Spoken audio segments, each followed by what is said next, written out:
Tous rentrés, plus ou moins. Tout le monde est rentré. On peut recommencer. Comme ça, on ne va pas accumuler trop de retard, surtout pour les déjeuners. Donc, maintenant, j'ai l'honneur de vous présenter l'ingénieur Lorusso de Italfer. C'est celui qui a suivi l'étude de faisabilité dans les consortiums Italfer, Medevco, Comet. Et donc, merci, Monsieur Lorusso, pour la présentation.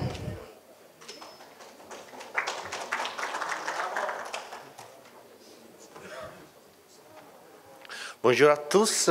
La chose plus importante, j'avais pensé cette présentation pour la partie technique, c'est toujours la plus lourde. Donc, j'avais pensé de partir, d'éviter de dire la méthodologie, l'approche, mais seulement donner les informations qui peuvent être vraiment nécessaires pour comprendre mieux les projets et dans l'objectif, le but commun de cette table ronde. Donc, dans tous les cas, nous sommes à disposition aussi dans l'après-midi pour donner des détails techniques, mais aussi sur la clé électronique, il y a beaucoup plus de diapos avec des détails, avec des informations adjonctives. Donc, la première chose que je vais dire, un peu les projets. Qu'est-ce que nous avons fait? Nous avons déjà vu les vidéos, il y a déjà des informations.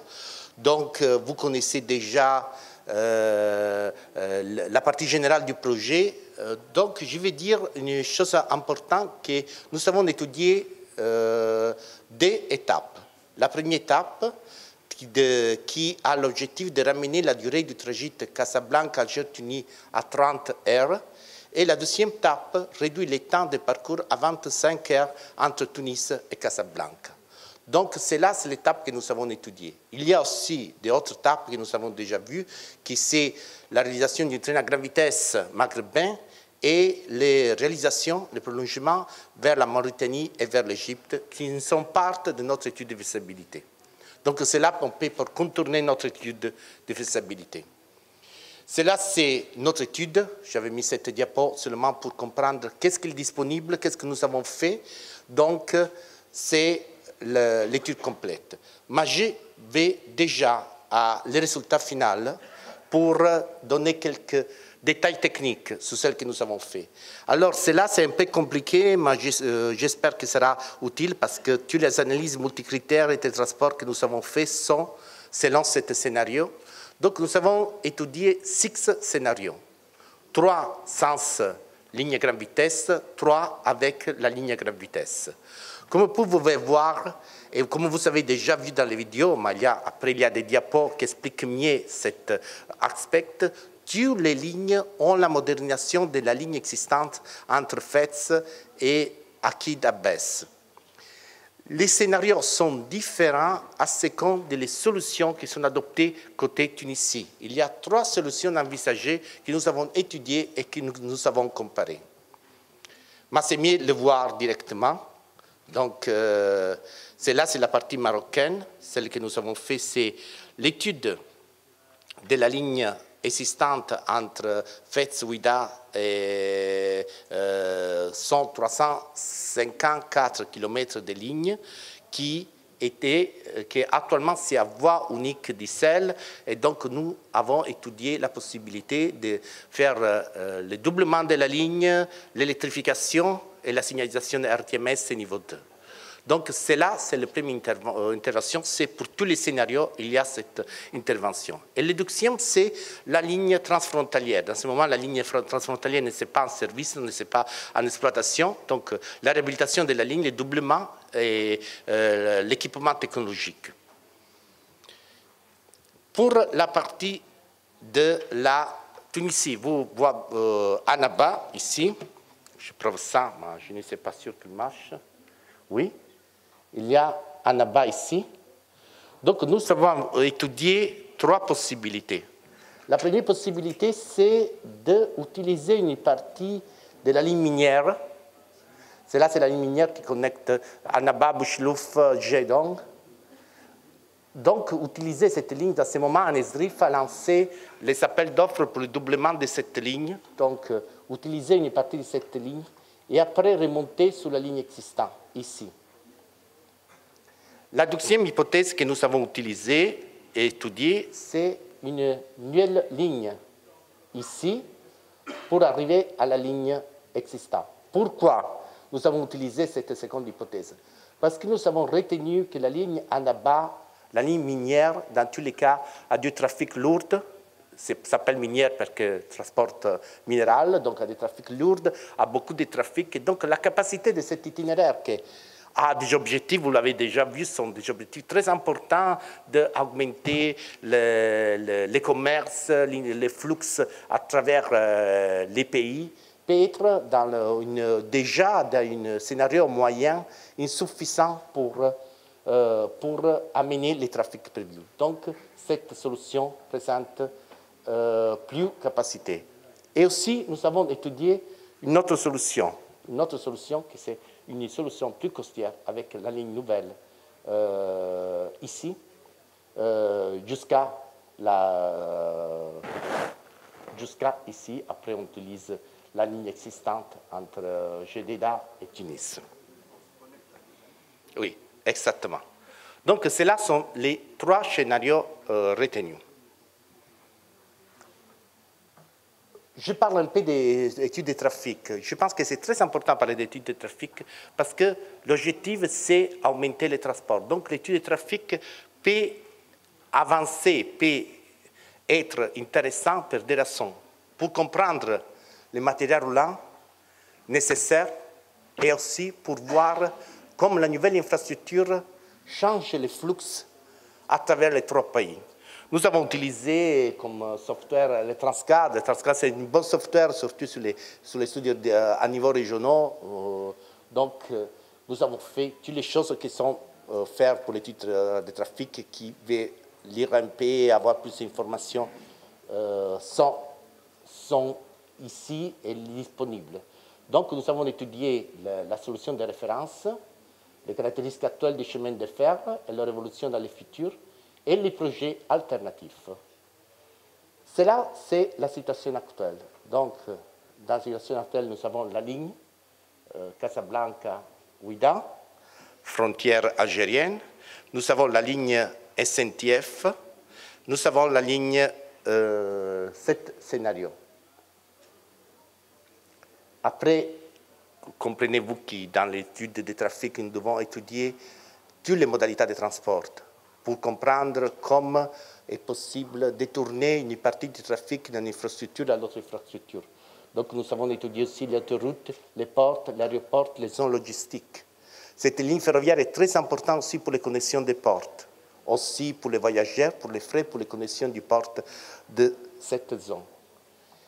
Mais dans l'étude des transports, on veut voir seulement la situation actuelle, mais aussi les projets qui sont déjà lancés et qui, donc, avec beaucoup de probabilités, peuvent être déjà dans les scénarios de base. Donc, en Maroc, nous avons fait le triplement de la voie Casablanca-Kenitra, que vous savez que déjà en acte. En Algérie, toute la réalisation de la nouvelle ligne sur la rocade du Nord, qui est un projet qui avance. Il y a encore des sections qui sont à faire, mais toujours est déjà avancé. C'est seulement une partie entre Ténia et BBA encore à faire, mais on peut considérer déjà complété le scénario du projet. Et aussi, sur la ligne ici, nous avons prévu la modernisation de la ligne 6 Tunis-Casseren. Pour l'autre modalité de transport, nous avons fait la même chose. Cela, c'est la matrice d'origine et destination qui, j'espère qu'il peut être un peu tranquille. Par exemple, on peut comprendre que c'est un peu plus technique ça, mais je pense que pour la lire, l'étude du trafic donne déjà toutes les relations possibles. Donc, à travers ce tableau, nous pouvons voir la chaîne qui est d'Atanger, chaque jour, va dans toute cette pays. Comme vous pouvez voir, observer, il y a beaucoup de zéros ici et ici, Il y a beaucoup de zéros simplement parce que la ligne, dans ce moment, soit les flux routiers et les flux ferroviaires sont fermés à la frontière entre le Maroc et l'Algérie. Donc, sur tous ces zéros, l'agent qui t'enchaîne, qui doit aller à Tunis, il n'y a pas la possibilité. Cela, c'est pour les marchandises, la même chose. Cela, c'est le fluxogramme. Comme vous pouvez voir, il y a une interruption ici. Et cette chose montre les fluxogrammes. Plus la ligne c'est grosse, plus il y a des voyageurs sur cette tronçon. Cela, c'est pour les frais. La chose intéressante, c'est comment changent les choses avec la nouvelle infrastructure. Et c'est là que vous pouvez voir. Nous pouvons avoir beaucoup de flux aussi entre les pays. Donc, ce n'est pas une supposition, c'est l'étude qui montre qu'une relation ferroviaire forte entre Tunis et Casablanca porte beaucoup de voyageurs et aussi beaucoup de frais. C'est là, c'est les numéros qui viennent dans le modèle, ce n'est pas une supposition, c'est le modèle qui dit ça. Vous voyez aussi le fluxogramme qui devient ici beaucoup plus fort. Le flux devient beaucoup plus significatif. Nous avons dit que nous avons étudié 3 solutions pour la Tunisie. Pour comprendre les 3 solutions, c'est clair. Chaque solution a des avantages et des avantages. Donc, il faut comprendre quelle est la solution que nous pouvons retenir la plus favorable pour tous. Donc nous avons utilisé ça, l'analyse multicritère, qui permet de mettre ensemble différents facteurs, donc critères mesurables pour chaque solution. Donc cela, c'est la méthodologie. Je passe très vite, ne sais pas les cas d'aller expliquer comment marche le faisceau multicritère. Et nous allons directement les résultats. Donc, nous avons comparé les 3 solutions que nous avons étudiées pour la Tunisie à niveau de tous les facteurs que nous avons individués. Donc, par exemple, capacité ferroviaire potentielle. Nous avons dit que la première solution a un problème de capacité parce qu'il y a une limitation sur la ligne minière.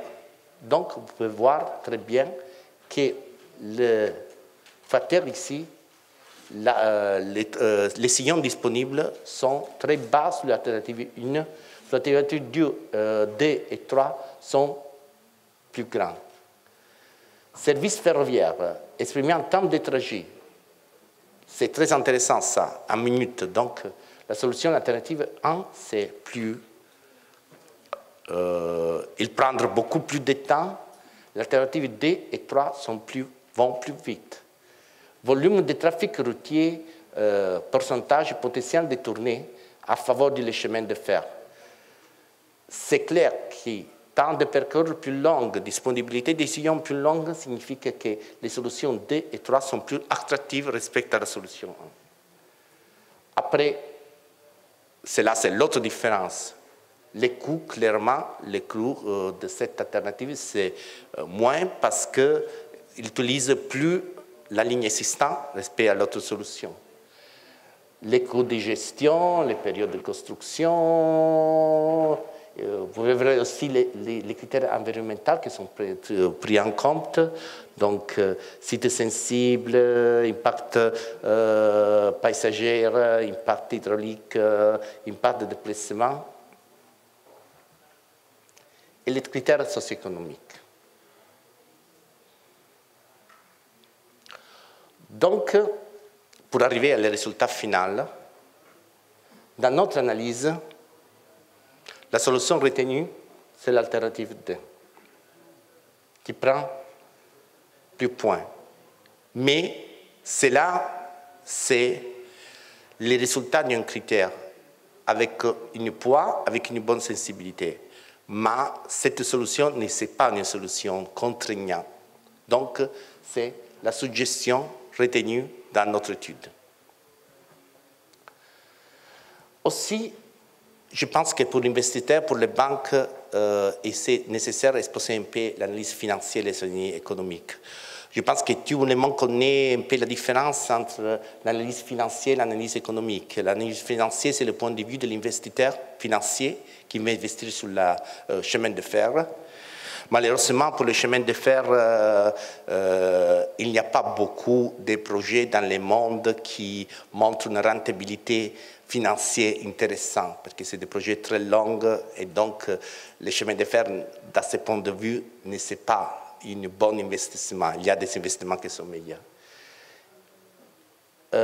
On peut voir un peu les résultats. Donc, pour la ligne Fed Akita-Bess, nous avons une rentabilité négative, mais surprenant, c'est un bon résultat, ça. Vous pouvez voir que c'est des négatifs, mais c'est un bon résultat. Normalement, les lignes ferroviaires ont des rentabilités financières qui sont moins intéressantes que ça. Et pour voir aussi surtout les lignes existantes. Donc, l'analyse financière ne peut être pas intéressante dans un point de vue. Mais c'est la chose la plus normale du monde. J'avais fait, je pense, dans ma vie déjà 40-50 études de faisabilité et je n'avais jamais trouvé un projet ferroviaire qui a une rentabilité financière intéressante. Cela, c'est très intéressant. Respect à des autres projets, la rentabilité, c'est très intéressant. Donc, le point privilégié pour voir l'attractivité d'une ligne, c'est l'analyse économique, qui prend en compte aussi le point de vue de la collectivité. Donc, mettre en compte aussi l'avantage à niveau, par exemple, de correction fiscale, connaissance du prix du marché, évaluation d'impact et correction des externalités. Par exemple, les externalités sur les accidents, sur l'impact sur l'environnement, la pollution. Donc, pour la collectivité, avoir un chemin de fer signifie moins d'incidents sur la route. Donc, ça signifie moins de personnes blessées, moins de coûts pour l'hospitalisation, moins de coûts pour les médecins. Donc, il prend en compte aussi ça, la pollution. Vous savez bien que les chemins de fer ont une pollution très basse respecté à l'autre modalité de transport.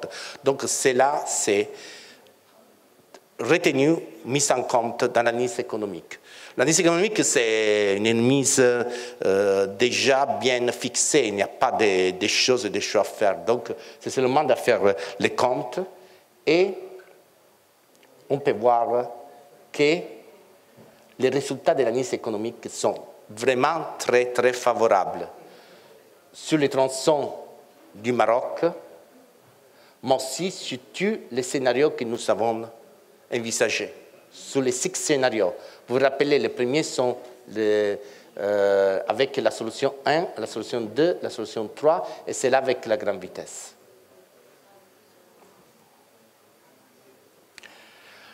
Le dernier diapo. Les résultats de l'analyse financière sont négatifs. On peut dire que c'est une chose normale. Les biotis dans les chemins de fer, c'est un peu une possibilité très remote.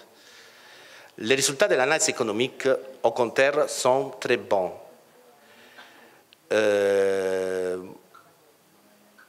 Aussi, nous avons déjà dit que le scénario 1 ne permet pas une bonne capacité de l'itinéraire. Donc, notre conclusion, c'est que pour nous, la conclusion du groupement est que le scénario D, c'est préférable respect à l'E3, mais je répète que ce n'est pas un choix impossible. Si on change les paramètres, le poids de l'analyse multicritère, on peut changer ça. C'est notre étude qui a montré que les scénarios ne sont pas très différents de la décision du scénario 1. Le scénario 2, c'est le meilleur, mais le scénario 3 marche aussi très bien.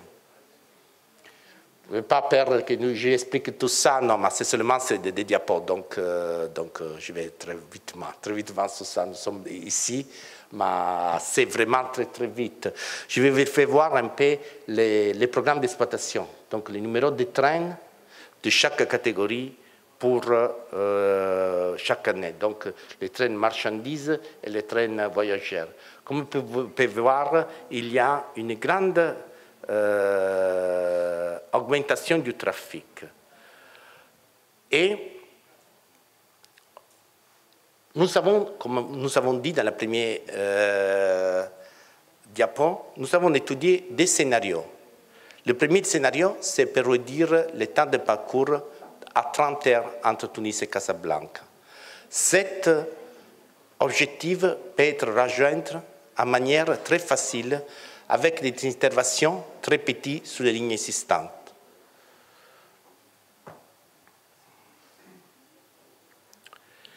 Le second scénario, c'est la réalisation des nouveaux tronçons de lignes, comme nous avons vu. Et dans ce cas, on peut voir que le temps de parcours entre Casablanca et Tunis devient moins que 20 heures. Donc, les résultats de l'étude sont de 25 heures, sont rejoignables et sont aussi meilleurs dans la réalité. Cela, c'est pour les marchandises qui clairement vont moins vite. Nous avons fait des lignes ferroviaires à 160 km par heure, donc les marchandises vont à 120, 100 km par heure, donc le temps de parcours c'est plus long, c'est normal. Matériel roulant. Je pense que j'avais préparé cette diapo essentiellement pourquoi la partie d'investissement en matériel roulant, c'est une partie importante aussi quand nous allons voir dans l'investissement compressif de la ligne. Donc nous avons prévu des trains type qui vont à 150 km par heure, comme visite maximale, et qui suivent les normes d'interopérabilité. Vous savez que la longueur maximum d'un train voyageur per les normes d'interopérabilité, c'est 400 km, 400 mètres. Exagération. Donc, c'est là, nous avons prévu un locaux et 14 voitures pour les trains voyageurs type, 3 locaux et 34 wagons pour les trains frais pour une longueur inférieure à 750 mètres. Mais aussi, celles-là sont des indications pour avoir des valeurs. On peut mettre des trains, des navettes, des trains à double étage. Nous pouvons mettre celles que nous voulons. C'est seulement une standardisation pour comprendre l'investissement et le temps de parcours. Donc, vous voyez que nous avons fait un peu des hypothèses sur les coûts. Et c'est là, un petit, vous pouvez voir, c'est un terme compliqué parce qu'on ne voit rien, que le coût d'investissement pour le train, le matériel roulant, c'est un coût d'investissement très important. Entre les voyageurs et les frais pour faire les programmes d'exploitation que nous avons hypothisés avec les résultats qui viennent de l'étude des transports, c'est nécessaire acheter 1 milliard d'euros de nouveaux matériels roulants.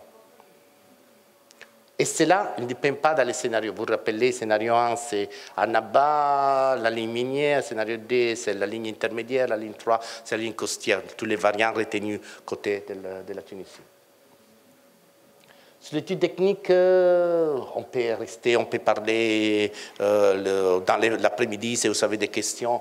Je pense seulement que nous avons dit que nous avons cherché dans les projets une standardisation des chemins de fer pour garantir la pleine interopérabilité au niveau de l'infrastructure, au niveau de l'électrification, au niveau de la signalisation. Donc, cela, c'est notre... et cela, je pense que c'est un peu la chose qui peut intéresser les banques. Vous rappelez l'étape 1. L'étape 1, c'est des interventions minimales. C'est une intervention minimale pour rejoindre les 30 heures entre Tunis et Casablanca. L'investissement, c'est très petit. C'est seulement des rectifications, quelques modifications de la signalisation. Donc, une intervention très petite. Le scénario 2, il y a les coûts que nous avons estimés pour la ligne, les tronçons du Maroc. Donc, c'est presque 1 milliard d'euros. Avec toutes les autres choses, donc section Alger-Tunis, le matériel roulant, donc cela c'est le total. Et cela c'est la variante 2 et la variante 3. Comme vous pouvez voir, les coûts, c'est exactement plus grand pour chaque variante.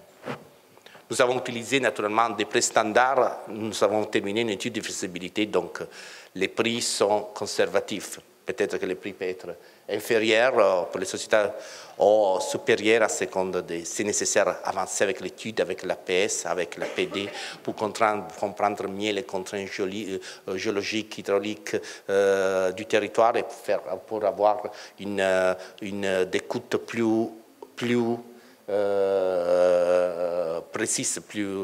précise, exactement. Aussi, il dépend beaucoup aussi de la qualité des choses qu'on met sur la ligne. Donc, il y a le coût, c'est seulement indicatif, mais c'est une bonne indication. Hein. Donc, ce n'est pas une chose qui peut être 10 fois plus grand ou plus petit. On parle de 30% moins ou plus sur les coûts d'investissement. Considération finale. Le dernier diapo. Nous retenons que l'étape 1, donc celle avec l'intervention minimale, c'est créer seulement de... On peut rejoindre le 31 en délai raisonnable. L'investissement s'est réduit. L'étape 2, au contraire, détermine des investissements plus grands.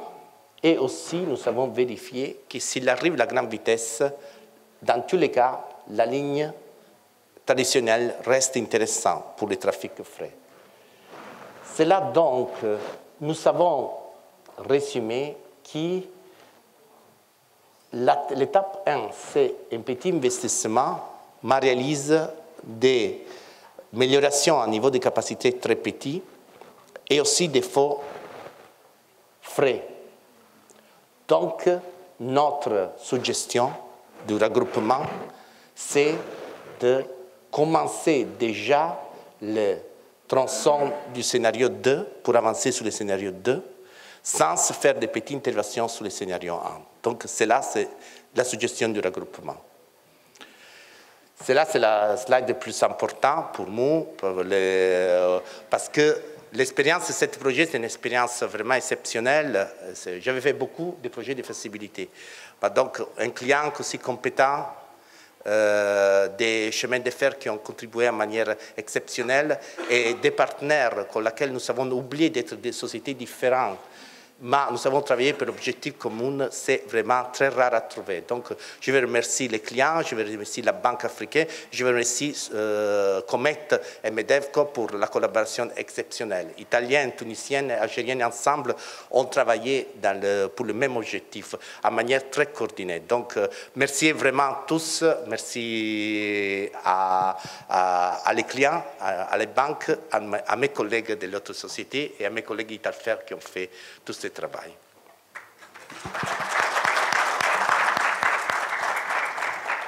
Merci beaucoup, ingénieur Lorusso. Et donc, il est vraiment entré dans les détails, je pense, mais je suis sûre qu'il y aura des questions. Donc, si vous avez des questions, il y a deux façons. D'abord, si vous pouvez poser les questions librement maintenant, vous pouvez simplement demander les micros et vous aurez la parole. Et sinon, dans l'après-midi, il y aura des tables directes, disons, des rencontres directes. Donc, ce qu'on est en train de faire, c'est de créer des listes, donc des rencontres. Comme ça, vous pouvez avoir la chance de rencontrer directement la délégation de chaque pays et de parler, de poser directement et ouvertement certaines questions peut-être que vous ne pouvez pas aborder publiquement. Donc voilà, s'il y a des questions, allez-y. Est-ce que quelqu'un veut poser une question? Tout était extrêmement clair.